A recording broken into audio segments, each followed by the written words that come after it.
৫ই আগস্টে স্বৈরাচারী শেখ হাসিনা সরকারের পতনের পরে আমরা যে নতুন বাংলাদেশের কথা ভেবেছিলাম, প্রত্যাশা করেছিলাম, বাংলাদেশ এই মুহূর্তে ঠিক সেই পথে হাঁটছে এরকম বলা যাবে না। বরং ডক্টর ইউনূসের ইন্টারিম বা অন্তর্বর্তীকালীন সরকার দায়িত্ব গ্রহণের পর থেকেই আমরা দেখছি কিছু, কিছু ক্ষেত্রে ইতিবাচক পরিবর্তন হলেও একটা নতুন অনেক ভয়ংকর উপদ্রব আমরা দেখতে পাচ্ছি এই অন্তর্বর্তী সময়ে।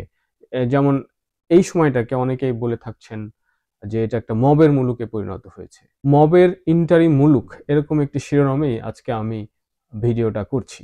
মব লিঞ্চিং এ যে ঘটনাগুলো ঘটেছিল সেগুলো ১ম কিছু ঘটনা হয়তো আমরা মেনে নিতে পারি যে একটি পরিবর্তন, একটা এত বড় গণঅভ্যুত্থান, এত মানুষের নানান মানুষের নানান প্রত্যাশা, আকাঙ্ক্ষা, আম হতাশা, বিক্ষোভ এগুলোর বহিঃপ্রকাশ ঘটবে নানান কিছু। যেমন বঙ্গবন্ধু শেখ মুজিবের মূর্তি ভাঙা হয়েছে।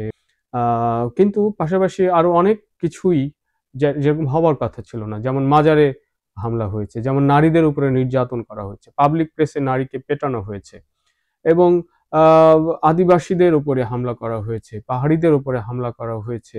মানে যে যেভাবে পারছে সমাজে একটা অস্থিরতা যেন যে যেভাবে পারছে একটা মব ক্রিয়েট করে আম তাদের তাদের স্বার্থের পক্ষে যায় এরকম নানান ঘটনার জন্ম দিচ্ছে। ১ম এটা আমরা মেনে নিতে পারতাম। কারণ পুলিশ আ তাদের মধ্যে ভয়ভীতি কাজ করছিল। তারা ঠিকমতো কাজ করছিল না। পরে সেনাবাহিনীকেও আ আইন শৃঙ্খলা নিয়ন্ত্রণে দায়িত্বে নিয়োজিত করা হয়েছে। সব মিলে একটা স্থিতিশীল বাংলাদেশ এবং কিছু সংস্কার সহ একটি ভালো নির্বাচন আ এর মধ্য দিয়ে একটি নতুন গণতান্ত্রিক যুগে আমরা প্রবেশ করব এই ছিল প্রত্যাশা। কিন্তু যে মবের ইন্টারিম মুলুক কায়েম হয়েছে সেটা যেন শেষই হতে যাচ্ছে না। সেটা যেন বারবার ঘুরে ফিরে আসছে। শুধু তাই না, যখন আ আ তীব্র প্রতিক্রিয়া হয় কোনো ঘটনার, তারপরে কাউকে গ্রেফতার করা হলে ধরা যাক নারী নির্যাতনের অন্তত ৩ টি ঘটনার কথা আমরা বলতে পারি। আ আ যেমন ঢাকা বিশ্ববিদ্যালয়ে একজন নারীকে হেনস্থা করা হয়েছিল, ভার্বাল অ্যাবিউজ করা হয়েছিল। আ একটি লঞ্চে একটি মেয়েকে তার পোশাকের কারণে পেটানো হয়েছিল। চট্টগ্রামে একটি সমাবেশে একজন নারী কর্মীকে লাথি দেওয়া হয়েছিল। এগুলো হয়তো আ এর তীব্র প্রতিক্রিয়া হলে তাদের গ্রেফতার করা হয়। কিন্তু অল্প কিছুদিনের মধ্যেই তারা জামিন পান এবং তাদেরকে ফুলের মালা পরিয়ে বরণ করিয়ে আ তাদেরকে আবার ফেরত আনা হয়। এই যে ফুলের মালা দিয়ে একজন নির্যাতনকারীকে বরণ করা হচ্ছে, এটাও এক ধরনের মব মানসিকতারই আসলে বহিঃপ্রকাশ। নারী কমিশনের যে প্রতিবেদন সেটা নিয়ে কিভাবে নারীদের আ গালি দেওয়া হয়েছে হেফাজতে সমাবেশ থেকে সেসব আপনারা জানেন। তো এইসব ঘটনাগুলো কিন্তু থেমে নেই। এগুলো বারবার ঘটছে এবং এই ঘটনাগুলো মেবি একটা সামাজিক অস্থিরতার কারণে হচ্ছে, কিন্তু আবার একটা নির্দিষ্ট গোষ্ঠী আসলে এই ঘটনাগুলো ঘটাচ্ছে এবং এই ইন্টারিম সরকার সেই গোষ্ঠীটাকে নিরস্ত করার জন্য তেমন কোনো ভূমিকা রাখছে বলে আমাদের মনে হচ্ছে না। ঠিক ঈদুল আজহার পরে গত মঙ্গলবার ১০ই জুনে একই দিনে ৪টি ঘটনা ঘটেছে যেটা সংবাদপত্রে প্রকাশিত হয়েছে। আরো কতগুলো ঘটনা হয়তো প্রকাশিতই হয় না। তো আমি যদি সেই একটি করে সে ঘটনাগুলো বলি, তো আ একটা হলো যে টাঙ্গাইলে তাণ্ডব চলচ্চিত্র প্রদর্শনী এবং বন্ধ করে দেওয়া হয়েছে। বাংলাদেশের চলচ্চিত্রের প্রেক্ষাগৃহের সংখ্যা কমে এসছে। তাই একটি অডিটোরিয়াম ভাড়া করে চাহিদা পরিপ্রেক্ষিতে তাণ্ডব চলচ্চিত্র প্রদর্শনীর আয়োজন করা হয়েছিল এবং সেটা যথাযথ অনুমতি সহই। কিন্তু একটি গোষ্ঠী তারা এটা নিয়ে আ এক ধরনের উত্তেজনা তৈরি করে, মব তৈরি করে এবং প্রদর্শনী বাতিল করতে বাধ্য হয় আ আয়োজকরা। আরেকটি ঘটনা মঙ্গলবার একই দিনে উৎমাছড়া পর্যটন কেন্দ্র সিলেটের কোম্পানিগঞ্জে।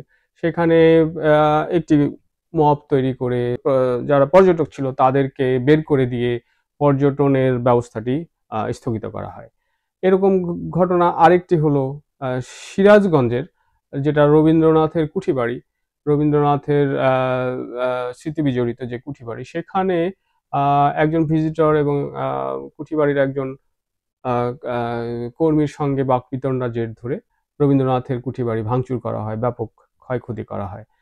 আরেকটি ঘটনা অত্যন্ত মর্মান্তিক একই দিনে, সেটা হলো একজন ঢাকা বিশ্ববিদ্যালয়ের চারুকলার একজন ছাত্র, তিনি আত্মহত্যা করেন এবং আত্মহত্যা করেন একটি নোট দিয়ে, যেখান থেকে জানা যাচ্ছে যে তাকে স্থানীয় লোকজন আ নাস্তিক বলে চিহ্নিত করে তার বাড়ি ঘেরাও থেকে শুরু করে তার আত্মীয়-স্বজনকে অকথ্য ভাষায় কথা বলা থেকে শুরু করে এমন একটা পরিবেশ তৈরি করা হয়েছে যে পরিবারকে রক্ষা করার জন্য, এইসব নিবর্তন থেকে রক্ষা করার জন্য তিনি আত্মহত্যার পথ বেছে নিয়েছেন। এবং এবং এই বেছে নেওয়ার ঘটনার প্রেক্ষাপট হলো এই, প্রায় ৮-১০ মাস আগের একটি ফেসবুক পোস্টে তিনি একটি মন্তব্য করেছিলেন। সেখানে রসুল বা তার স্ত্রীদের নামে এক ধরনের কটূক্তির ব্যাপার ছিল। পরে তিনি সেটা মুছে দেন। কিন্তু আ সাম্প্রতিক সময়ে এই জিনিসটাকে আবার ভাইরাল করানো হয় এবং তার বিরুদ্ধে একটা বিরূপ পরিবেশ তৈরি করা হয়। যে ক্ষেত্রে বলা যেতে পারে যে তিনি আত্মহত্যার পথ বেছে নেন, বা এটাকে আমরা বলতে পারি আসলে এক ধরনের হত্যাকাণ্ডই। এখন আমি বলেছি যে একটি নির্দিষ্ট গোষ্ঠী আসলে এই ঘটনাগুলো ঘটাচ্ছে। আপনি যদি রবীন্দ্রনাথের কুঠিবাড়ি ঘটনাটা বাদ দেন, সেখানে সেই গোষ্ঠীকে আপনি স্পষ্ট করে দেখতে পাবেন না। কিন্তু বাকি ৩ টি গোষ্ঠী আসলে এক ধরনের আ চিহ্নিত গোষ্ঠী। তারা হলো তাদেরকে বলা হয়ে থাকে আলেম সমাজ অথবা তৌহিদি জনতা। আ এই হাসিনা সরকারের পতনের পরে এবং ইউনূস সরকারের সময়কালে এই আলেম সমাজ, এই তৌহিদি জনতা যারা কখনো, কখনো হেফাজতে ইসলামের সদস্য, কখনো, কখনো জামাতে ইসলামের সদস্য, কখনো, কখনো অন্যান্য ছোট ধর্মীয় গোষ্ঠীর সদস্য, এবং তারাই নানান জায়গায় এরকম মব তৈরি করছেন এবং মব তৈরি করার মধ্য দিয়ে জবরদস্তি ঘটনা জন্ম দিচ্ছে, যেটা বাংলাদেশের প্রচলিত আইন অনুসারে অবশ্যই অপরাধের শামিল। এখন রবীন্দ্রনাথের কুঠিবাড়ি ঘটনাটাকেও আমি যদি বলি যে ৩ টি ঘটনা এক এক এক ধরনের গোষ্ঠী, এবং এটি একটি সাধারণ মানুষের ম ম মব সৃষ্টির ব্যাপার হতে পারে। এবং আপনারা জানবেন যে আমি ১ম এই স্বীকার করে নিচ্ছি, শুধু ধর্মীয় গোষ্ঠী না, এক ধরনের সামাজিক অস্থিরতা এবং মব প্রবণতা, আমরা মব লিঞ্চিং এর নানান ধরনের ঘটনা আমরা দেখতে পাচ্ছি। কিন্তু বেশি আমরা দেখতে পাচ্ছি জবরদস্তির জায়গাটি একটি ধর্মীয় বাতাবরণ থাকে সেখানে। কিন্তু কে জানে রবীন্দ্রনাথের এই যে ঘটনাটা, সেখানেও ধর্মীয় জনগোষ্ঠীর এক ধরনের ইন্ধন থাকতে পারে। কারণ সাম্প্রতিক সময়ে রবীন্দ্রনাথের জাতীয় সঙ্গীতকে ঘিরে রবীন্দ্রনাথ একজন আ একজন বিরুদ্ধ পক্ষ হিসাবে, মুসলমান সমাজের বিরুদ্ধ পক্ষ হিসেবে তাকে সাম্প্রতিক সময়ে পোর্ট্রে করা হচ্ছে, এবং যেহেতু তিনি নন মুসলিম, তাই তার জাতীয় সঙ্গীত নিয়ে যেন আপত্তি। তিনি যেহেতু নন মুসলিম এবং জমিদার শ্রেণীর ছিলেন, তাই পুরো বাংলাদেশের বাঙালি মুসলমানের বা মুসলিম সমাজের জাতিসত্তার একজন আ বিরুদ্ধ পক্ষ ছিলেন। এইভাবে তাকে পোর্ট্রে করা হয়। ফলে এই রবীন্দ্রনাথের কাছারি বাড়ির, কুঠি বাড়ির ঘটনায় যে তারা যুক্ত থাকবে না, এটাও আমরা উড়িয়ে দিতে পারি। এখন বিষয় হলো যে অধ্যাপক ইউনূসের যে সরকার, সেই সরকার এই পরিস্থিতি মোকাবেলা করতে বা নিয়ন্ত্রণ করতে কতটুকু ভূমিকা রাখছেন? আমার দৃষ্টিতে অনেকেই বলবেন যে তার সরকার এই বিষয়গুলো মোকাবেলা করা বা নিয়ন্ত্রণ করার জন্য যে পরিমাণ সক্রিয়তা বা কঠোর হওয়া দরকার, তারা সেই পরিমাণ কঠোরতা প্রদর্শন করতে পারেন না। সেই পরিমাণ আ বা সাড়াও তারা যেন দিতে পারছে না। যদি কেবল একটি ঘটনা নিয়ে প্রচুর হইচই হয়, তখন তাকে ইমিডিয়েটলি গ্রেফতার করা হয় বা একটা পদক্ষেপ নেওয়া হয়। কিন্তু দেখা যায় যে অল্প কিছুদিন পরেই সে জামিন নিয়ে বেরিয়ে আসার ঘটনা ঘটছে এবং ফুলের মালা দিয়ে বরণ করে নেওয়ার ঘটনা ঘটছে। এখন যে নারীদের উপরে নির্যাতন, দেখুন যে অধ্যাপক ইউনূস তিনি বিখ্যাত হয়েছিলেন আ মাইক্রো ক্রেডিটের কর্মসূচির মধ্য দিয়ে সারা বিশ্বে তার নোবেল প্রাপ্তি থেকে শুরু করে সারা বিশ্বে তার যে গ্রামীণ আ ব্যাংকের যে প্রসার, সেটার পেছনে এটা ছিল।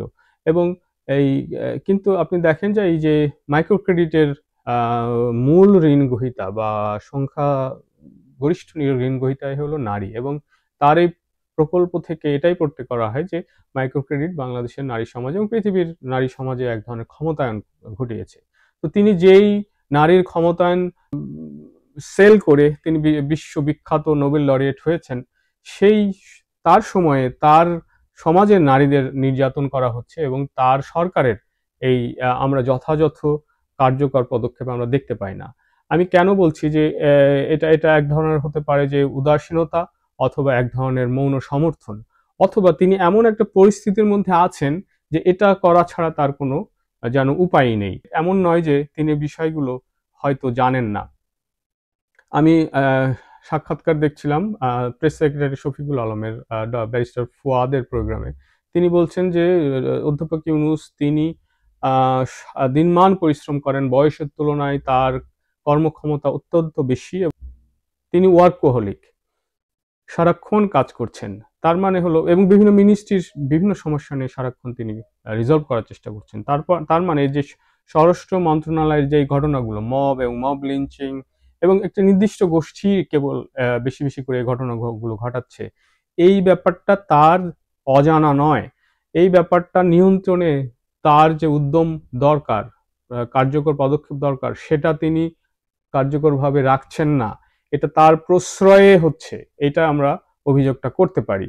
কারণ হলো এখন যে সংস্কার এবং বনাম নির্বাচন নিয়ে যে একটা দ্বন্দ্ব বা একটা দ্বান্দ্বিক পরিস্থিতিতে বা একটা বাইনারি জায়গায় নিয়ে যাওয়া হয়েছে বা নিয়ে গিয়েছে, এখানে আমরা দেখছি যে বিএনপি সহ অনেক ছোট বড় অনেক দলই কিন্তু নির্বাচন দ্রুত হওয়ার পক্ষে। আর জামাত ইসলামী এবং অধ্যাপক ইউনূসের ঘনিষ্ঠতম যে সংগঠন, সেটা হলো এনসিপি বা অন্যান্য ইসলামী সংগঠন, যেমন ধরা যাক হেফাজতে ইসলাম, এরাই কেবল অধ্যাপক ইউনূসের কে আরো সময় দিতে চান বা সময় চাচ্ছেন, এবং এদেরই একটা ক্যাম্পেইন আছে যে আরো 5 বছর অধ্যাপক ইউনূসকে ক্ষমতায় দেখতে চায়। এবং এই বিলম্ব যত হয় ততই যেন এই যে ধর্মীয় জনগোষ্ঠী কিংবা এনসিপি নতুন দল, তাদের ক্ষমতায়নের জন্য যেন একটা সুযোগ, তারা যত বেশি এরকম ঘটনা ঘটবে, মানে যত বেশি বিলম্ব হবে, তত এরকম মবমূলক ঘটনাগুলো ঘটানো হবে এবং এক ধরনের শক্তি প্রদর্শন হবে। এবং তাদের যে মূল লক্ষ্য, যে বাংলাদেশে একটা ইসলামী শরিয়া প্রতিষ্ঠা, সেদিকে তারা গায়ের জোরে এগিয়ে যাবেন। অর্থাৎ সারা বাংলাদেশের মানুষ যদি ইসলামী শরিয়া চান, যেখানে ইসলামী শরিয়া মতো সবকিছু হবে, মেয়েরা একটা নির্দিষ্ট গণ্ডিতে থাকবে, উৎসব মুখরতা থাকবে না, একটা নিয়ন্ত্রিত সমাজ ব্যবস্থা থাকবে, একটা অতি রক্ষণশীল, অতি ডান একটি সমাজ, বাংলাদেশ সমাজকে গড়ে তোলা হবে, সেই লক্ষ্য যদি হয়ে থাকে, সেই লক্ষ্য পূরণের জন্য যদি সারা বাংলাদেশের মানুষ সেটা চায়, আমি গণতন্ত্রে বিশ্বাসী মানুষ, আমি সেটা মেনে নেব, যদিও আমি ব্যক্তিগতভাবে সেটা চাই না। কিন্তু তারা নির্বাচনে তাদের এজেন্ডা কিংবা ইশতেহার ঘোষণার মধ্য দিয়ে জিতে এসে এটা প্রাতিষ্ঠানিকভাবে বা গণতান্ত্রিক উপায়ে তারা এটা চালু করতে চান না। এটা তাদের জন্য জবরদস্তি হলো একমাত্র উপায়। এবং এই জন্য তারা অধ্যাপক ইউনূসকে যেমন তোষণ করেন, তেমনি অধ্যাপক ইউনূসের কাছ থেকে, তার সরকারের কাছ থেকে এই স্পেসটুকু চান, এই সময়টুকু চান, এই জবরদস্তির অধিকারটুকু তারা চান। এই যে চাওয়া এবং রেসিপ্রোকাল একটা ব্যাপার, পারস্পরিক, এই জায়গায় অধ্যাপক ইউনূসের সরকার যেন আটকে আছেন। এবং এই জায়গাটাই আসলে আমাদের চিহ্নিত করতে হবে, প্রতিবাদ জানাতে হবে। কারণ বাংলাদেশ এখনো গণতান্ত্রিক নানান আইন কানুনের মধ্য দিয়ে প্রচলিত হয়। এখানে বাংলাদেশের সমাজে এক ধরনের যে মডারেট একটা সহনশীলতার সমাজ, পারস্পরিক শ্রদ্ধাবোধের যে সমাজ, যতটুকু যা আছে সেইটুকু যেন নষ্ট করে দিতে চায়, সেটুকু লণ্ডভণ্ড করে দিতে চায় এই চিহ্নিত গোষ্ঠীটি। তো আমরা সবাই আসুন ঐক্যবদ্ধ হই। এই চিহ্নিত গোষ্ঠীর সঙ্গেও আমরা ঐক্য করতে পারি যদি তারা গণতান্ত্রিক চর্চায় বিশ্বাস করেন। কিন্তু তারা যদি অগণতান্ত্রিক ফ্যাসিস্ট কায়দায় তাদের এজেন্ডা বাস্তবায়ন করতে চায়, আমরা অবশ্যই তার বিরুদ্ধে দাঁড়াবো। এবং যারা যারা আমরা এটার বিরোধিতা করি, তাদের মধ্যে আসলে ঐক্য দরকার। এবং এই মবের ইন্টারিম মুলুককে আমরা আমাদের মতো করে গড়ে তুলতে চাই। 10 মাস গিয়েছে, সর্বোচ্চ হয়তো আরো 10 মাস যাবে। 10 মাসে যা ক্ষতি হওয়ার হয়েছে সেটা সমূহ ক্ষতি। আগামী 10 মাসে যেন আর বিশেষ কোনো ক্ষতি না হয়, একটি নির্বাচিত সরকারের মধ্য দিয়ে গণতান্ত্রিক একটা পথে যেন আমরা ফিরতে পারি, সেই জন্য আমাদের সবাইকে কাজ করতে হবে। হক কথা থেকে ফাহমিদুল হক, আপনাদের সবাইকে শুভেচ্ছা জানাই। পরের কোনো ভিডিওতে আপনাদের সঙ্গে আবার দেখা হবে। ধন্যবাদ।